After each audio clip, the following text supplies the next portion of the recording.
रहमान रहीम।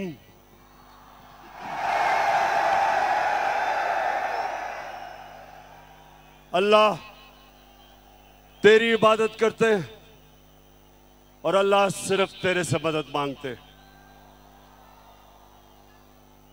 जेलम,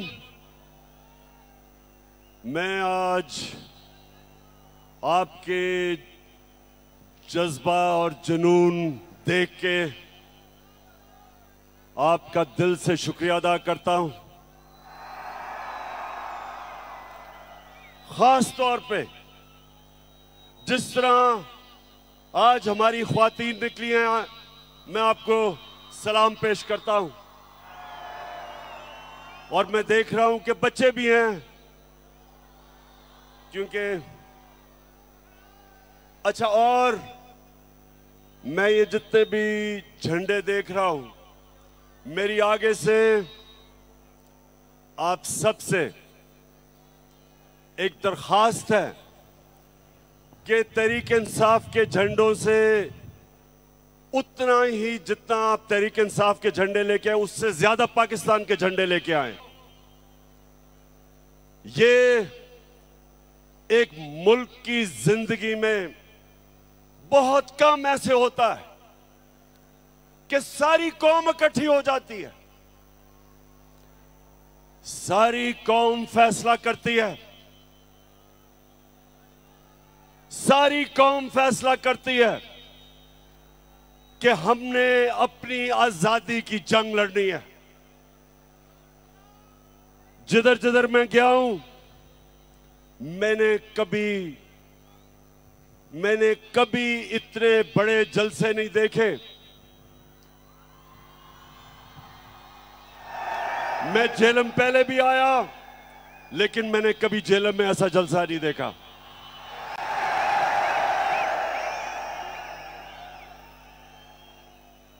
और जेलम उसकी वजह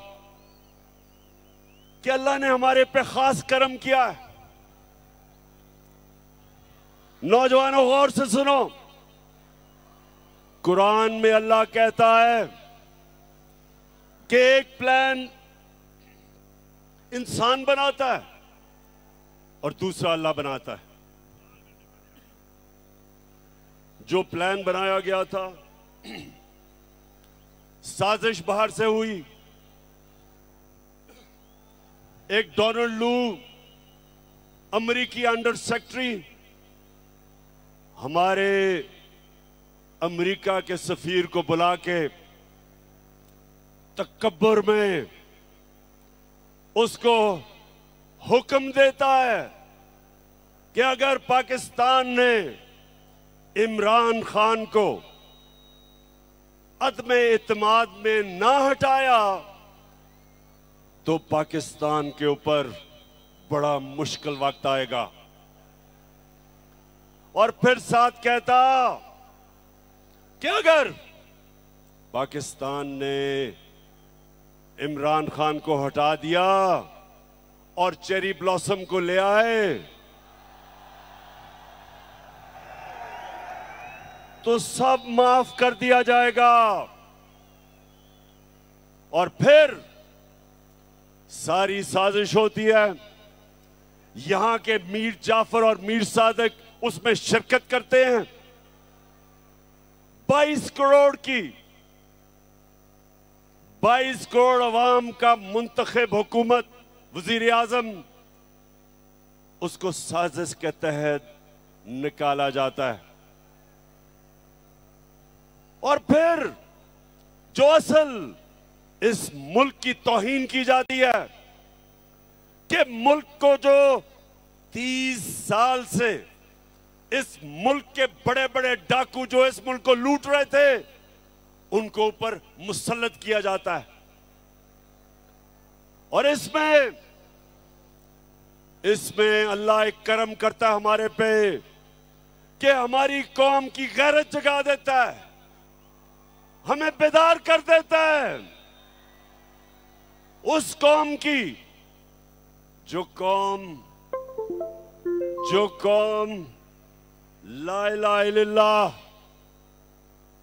के नारे पे खड़ी हुई थी, बनी थी, उस कौम की खुददारी जगा देता है। मेरे पाकिस्तानियों, जितना भी हम अल्लाह का शुक्र अदा करें वो कम है, क्योंकि हमारी खुददारी को इस मुल्क के करप्ट और गद्दार लीडरों ने खत्म कर दिया था। बाहर की कुव्वतों के सामने घुटने टेके, बाहर से डिक्टेशन लिए, खुद तो उनमें गैरत नहीं थी, कौम की गैरत को भी नुकसान पहुंचाया। तो अल्लाह तेरा शुक्र अदा करता हूं आज मैं कि तूने मेरी कौम को जगा दिया है।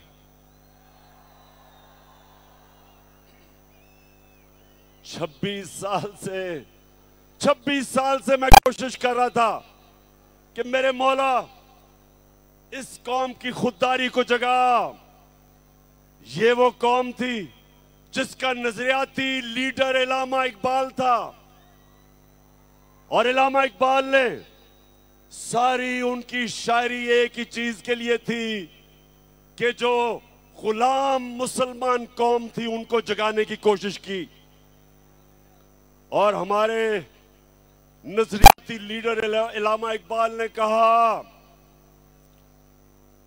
कि उस रिस्क से मौत अच्छी है जिस रिस्क से आती है परवाज में कोताही। इस नजरिए पे पाकिस्तान बना था। और ला इलाहा इल्लल्लाह, ए अल्लाह तेरे सिवा हम किसी के सामने नहीं झुकते। तो जब बैरूनी साजिश के तहत चेरी ब्लॉसम बूट पॉलिश को ऊपर बिठाया तो कौम जाग गई। और आज मैं देख रहा हूं कि पाकिस्तान को एक कौम बनते हुए, ये बड़ा करम है अल्लाह का।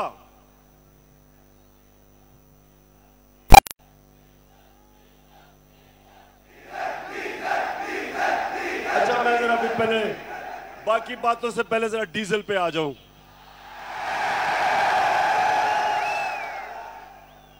अच्छा जरा सुने, फजल रहमान भी, अब उसकी भी जमात इन सारे चोरों के पलंदे में ये सारे इक्तदार में आ गए हैं, बंदर बांट हो रही है। अब ये मैंने सोचा कि फजल रहमान तो बड़ा दीनी आदमी है, तो वो आके कोई तालीम की, एजुकेशन की मिनिस्ट्री संभालेगा। उसने एजुकेशन की मिनिस्ट्री नहीं संभाली, उसने कम्युनिकेशन की मिनिस्ट्री संभाली है, जिसके अंदर एनएच है, जिसमें सड़कें बनेगी और जिसमें पैसा बनेगा।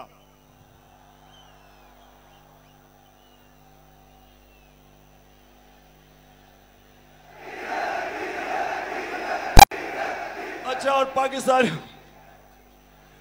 ये जरा, अब पाकिस्तानियों जरा सुने मेरी बात, सुने सुने सुने सुने। अब ये सारे, ये जो चोरों की कैबिनेट बनी है 60% जमानत पे हैं। किसी ने 18 कत्ल किए हुए हैं। शरीफ खानदान ने 40 अरब रुपए की चोरी का हिसाब देना है नैब में और एफआईए में। वो जरदारी उधर अरबों रुपए का उसने जवाब देना है, जो फेक अकाउंट्स में पैसे, एयान अली के भी उसी अकाउंट से पैसे जा रहे थे जिसमें बिलावल। अब जो मफरूर है, सुने नौजवानों, जो मफरूर है, जो सजा याफ्ता है, जो झूठ बोल के भागा है, जो अरबों रुपए की प्रॉपर्टीज में लंदन में रह रहा है, उसने सारी कैबिनेट को लंदन बुला लिया है। तो पाकिस्तानियों ये याद रखें कि ये सारे कैबिनेट लंदन जा रहे हैं आपके पैसे पे। ये अपने पैसे नहीं खर्च करेंगे, ये आपके पैसे पे जा रहे हैं। और वहां जाके मफरूर साहब को मिलेंगे, सजा याफ्ता, कॉन्विक्ट, झूठा, बुज़दिल, हमेशा जब भी कोई मसला मुल्क से बाहर भाग जाता है, उससे जाके इंस्ट्रक्शंस लेंगे। ये है इस मुल्क की तौहीन। और इसलिए कौम खड़ी हो गई है, इसलिए सारे पाकिस्तानी खड़े हो गए हैं। सारे पाकिस्तानियों ने फैसला कर लिया है, सब पाकिस्तानियों ने फैसला किया है कि इंपोर्टेड हुकूमत नामंजूर। मैं इंशाल्लाह 20 के बाद आपको इस्लामाबाद दावत दूंगा। पहले मैंने सोचा था कि इंशाल्लाह 20 लाख लोग इस्लामाबाद में पहुंचेंगे, लेकिन जो मैं अब लोगों में फिर रहा हूं, अब वो नंबर चला गया 25 लाख पे। ये वो है कि इसका बड़ा भाई नवाज शरीफ और उसकी बेटी वो फौज को बुरा भला कहते हैं और ये बूट पॉलिश करता है। इन्होंने बड़ा अच्छा एक कॉम्बिनेशन बनाया हुआ है, इनकी पार्टनरशिप है। और बड़ा भाई भी क्योंकि बड़ा बुज़दिल है, वो जब मुल्क से बाहर जाता है तो फौज को बुरा भला कहता है और छोटा भाई जूते पॉलिश करता है। तो ये दोनों इसने कोई कल इसने तकरीर की, जरा सुने। कहता कि इमरान खान फौज के बड़े खिलाफ बातें कर रहे हैं, हम इजाजत नहीं देंगे। शहबाज शरीफ, शर्म करो, कुछ तो शर्म करो। तुम वो हो जो मैं मीर जाफर का कहता हूं, तुम हो वो मीर जाफर। मीर जाफर वो था जब उसने सिराजुद्दौला जो मुगलों का गवर्नर था, जब अंग्रेजों के खिलाफ वो लड़ा था, मीर जाफर ने उससे गद्दारी की और फिर अंग्रेजों ने मीर जाफर को ऊपर बिठाया, जिस तरह अमेरिकनों ने शहबाज शरीफ को ऊपर बिठाया। तुम मीर जाफर और तुम्हारे इर्द गिर्द वो जो आसिफ जरदारी है, आसिफ जरदारी तुम्हारा तो मैं ये कहूंगा कि जब गीदड़ की मौत आती है तो शहर की तरफ भागता है। मैं इंशाल्लाह सिंध आ रहा हूं और मैं अपनी कौम के सामने वादा कर रहा हूं कि सिंध को मैंने आसिफ जरदारी से आजाद करवाना है। जो सिंध के लोगों के ऊपर ये जुल्म कर रहा है, आसिफ जरदारी, तुम और वो जो तुम्हारा बेटा है, तैयार हो जाओ, मैं आ रहा हूं सिंध। जो तुमने सिंध को लूटा है, लॉन्चों के अंदर जहाजों में भर भर के डॉलर्स तुमने दुबई भेजे हैं, मैं सब जानता हूं। तुमने जो पाकिस्तान से बाहर पैसा भेजा है, ये जो तुम आप आ गए ऊपर, मैंने तुम्हें कहा था कि मैं जब इक्तदार से निकलूंगा मैं ज्यादा खतरनाक बनूंगा तुम्हारे लिए। उधर तो मैं बंद था, ऑफिस में सारा दिन काम, वजन भी मेरा बढ़ गया, तो मैं तो इंतजार कर रहा था कि मैं अपनी आवाम के बीच में आऊं। और मैं अल्लाह का शुक्र अदा करता हूं कि जिस तरह मेरी आवाम मेरे साथ खड़ी हुई है, अल्लाह। हिंदुस्तान ने क्या किया, जरा ये सुने गौर से। उन्होंने पाकिस्तान के खिलाफ प्रोपेगेंडा किया। उन्होंने 600 जाली उन्होंने मीडिया हाउसेस दुनिया में बनाए और पाकिस्तान के खिलाफ प्रोपेगेंडा किया। इसको EU डिसइंफॉर्मेशन लैब कहते हैं। और आपको पता है कि उन्होंने किसको बाहर से प्रोपेगेंडा में किसको निशाना बनाया? एक थी पाकिस्तान की फौज और दूसरा था इमरान खान। हिंदुस्तान ने क्यों पाकिस्तानी फौज और इमरान खान को निशाना बनाया? क्योंकि दो नौजवानों, गौर से सुन लो, आज पाकिस्तान को जो इकट्ठा रखेंगे जो दुश्मनों की पूरी कोशिश है कि इस मुल्क के 3 टुकड़े किए जाएं, जो बलूचिस्तान में वो दहशतगर्दी करवा रहे हैं, उनका सिर्फ एक मकसद है कि पाकिस्तान को तोड़ा जाए। एक पाकिस्तान की फौज इस मुल्क को इकट्ठा रख रही है, और दूसरा तहरीक इंसाफ जो सारे पाकिस्तान की फेडरल पार्टी है, जो सारे पाकिस्तान की पार्टी है, और वो चाहते हैं इमरान खान और फौज के खिलाफ। इसलिए वो कैंपेन करते हैं कि उनको पता है कि इन दो के होते हुए पाकिस्तान नहीं टूटेगा। तहरीक इंसाफ वो वह जमात है जो 10 दिनों में पेशावर में भी तारीखी जलसा कर सकती है, मज़ार कायद कराची में भी तारीखी जलसा कर सकती है, और मीनार पाकिस्तान को भी भर सकती है 10 दिनों के अंदर। और आज झेलम में भी तारीखी लोग इस तादाद में आए, एबटाबाद में भी आए और मियां वाले में भी आए। वो सिर्फ एक जमात कर सकती है, वो तहरीक इंसाफ है। बाकी ये मिलके भी सारे, ये जो चोरों का पलंदा है, ये मिल भी जाएं तो मीनारे पाकिस्तान में पूरा जोर लगा के थोड़ा सा भी जलसी भी नहीं कर सके। तो जब शहबाज शरीफ तुम ये कहते हो कि इमरान खान ने फौज की तनकीद की, शर्म करो। इमरान खान का जीना मरना पाकिस्तान में है। मैं तो दुआ कर रहा हूं कि मुझे ईसीएल पे डालो, मैं जाना ही नहीं चाहता पाकिस्तान से बाहर।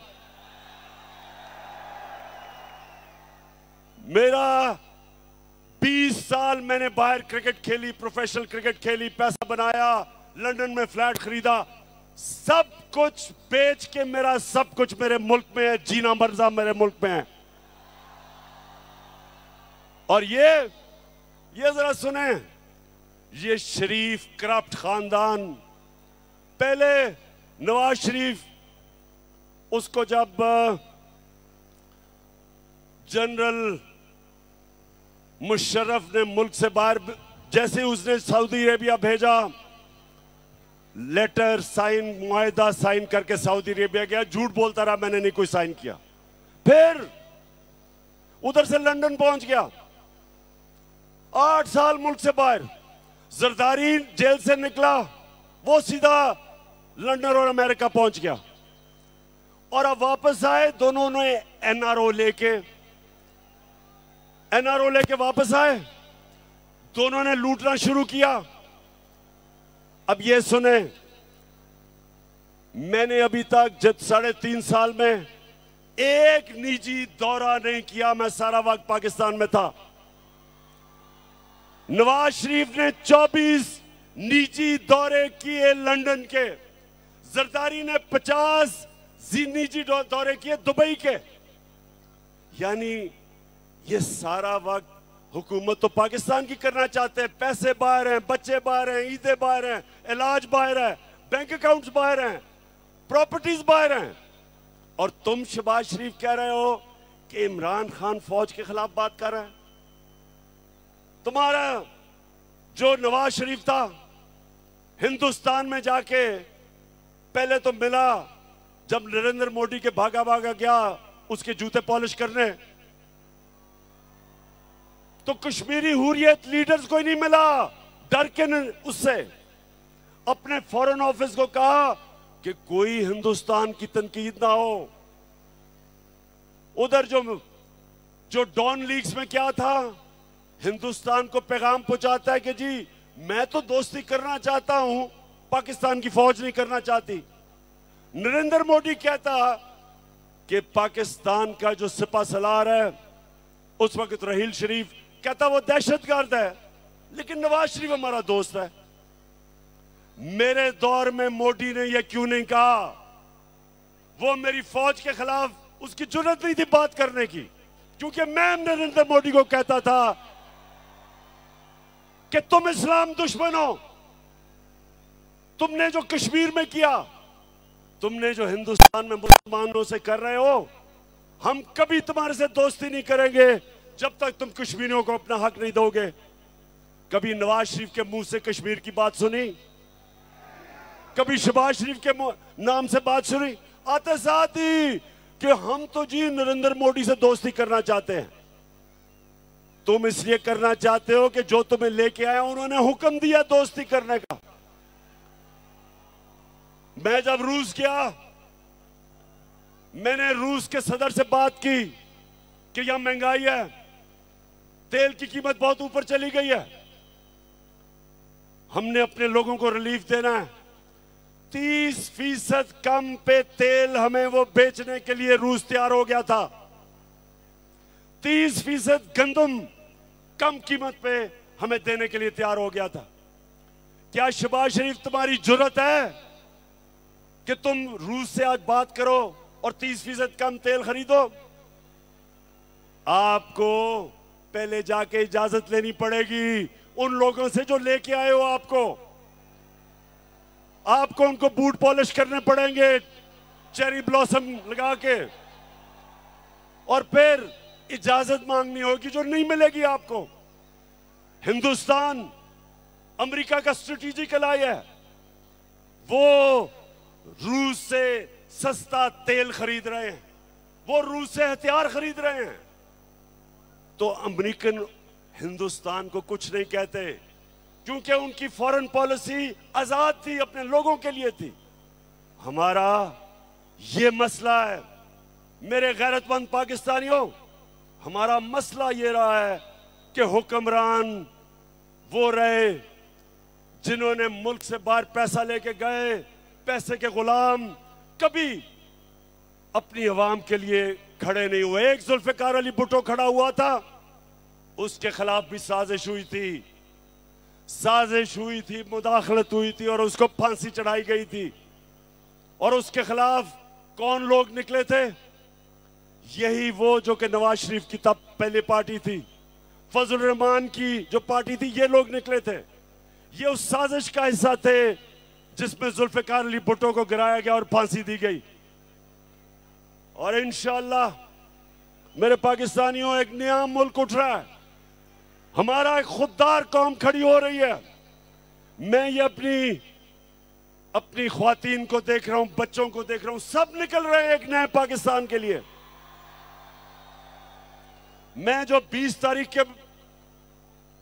तारीख के बाद जब मैं आपको दावत दूंगा, मैं चाहता हूं उसमें शिरकत करें हमारे बड़े बुजुर्ग, हमारे खास तौर पे दिलेर नौजवान और हमारी ख्वातीन और बच्चे भी।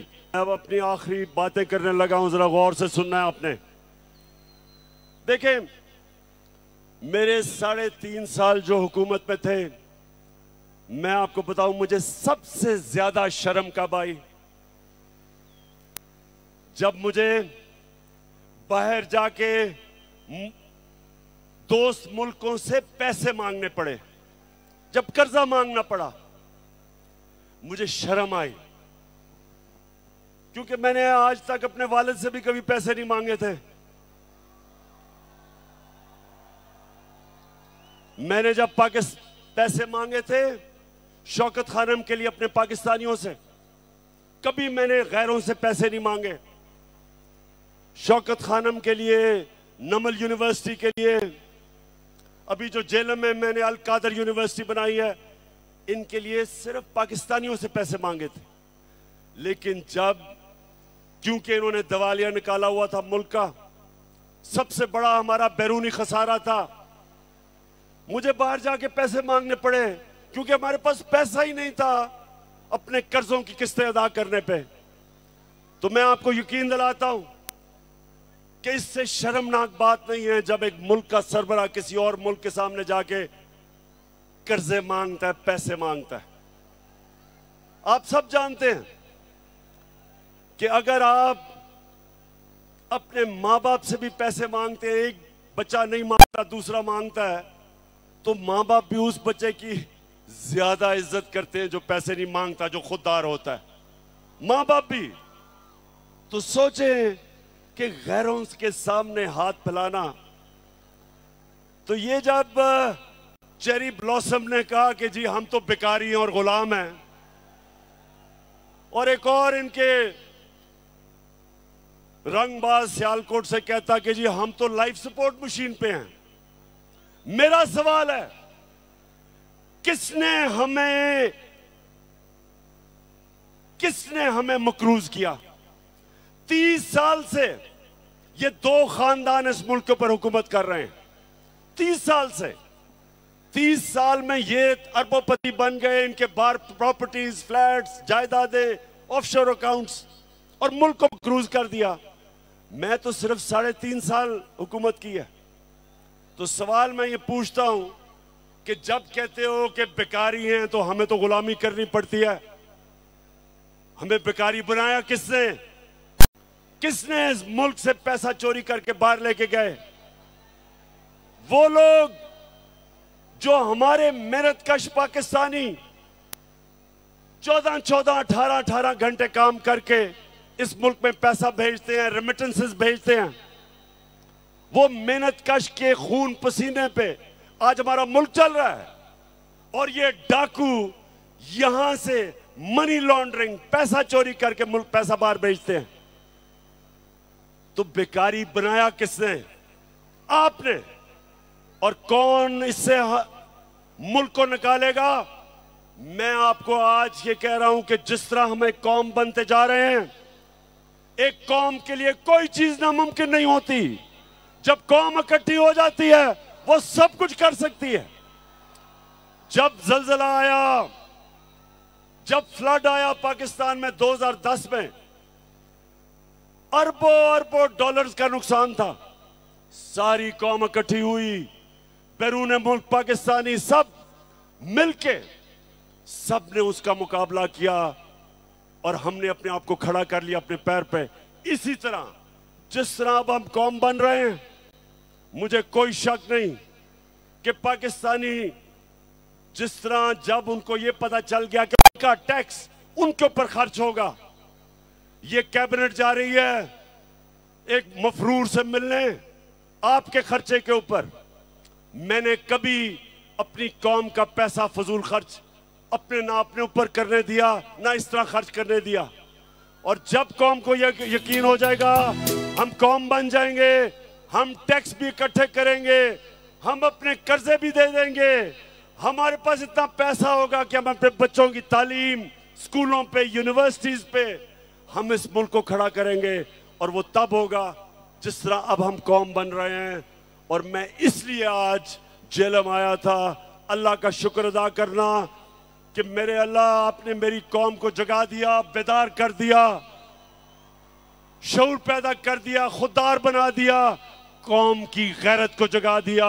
और इंशाअल्लाह 20 के बाद जब मैं आपको कॉल दूंगा, एक हमारी डिमांड होगी, इलेक्शंस करवाओ और इंपोर्टेड हुकूमत नामंजूर।